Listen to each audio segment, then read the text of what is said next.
Over here, I should show you what that's called. If you hold your cursor over it, it says Insert Stuff.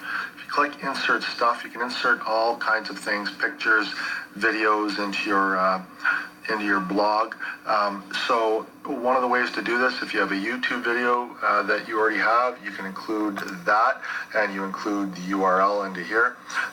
You can also insert the link from another site. Say it's a Google shared file. You could insert that link here.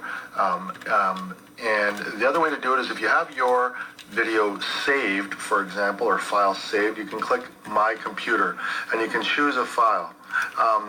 I will choose just a random file that I have that I can use. You choose where you're going to save it. For your purposes, this isn't as important. And then you click Upload, because it's going to store that file directly on the system. After that, they ask that you just give it any kind of name, blog. You can call it Blog 1, for example. It doesn't really matter. Blog 1.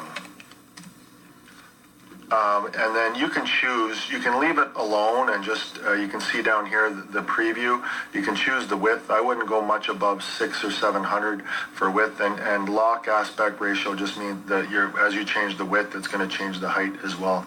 And then you can click Insert.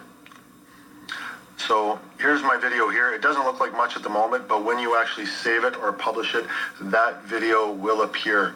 Okay, I believe you can click to make it bigger as you're watching it. So you can play with this a bit as you're able to. If you don't like the size of the video, you can go back, delete the blog entry, and then try it again until you get it right. If you have any questions or concerns, please don't hesitate to contact me.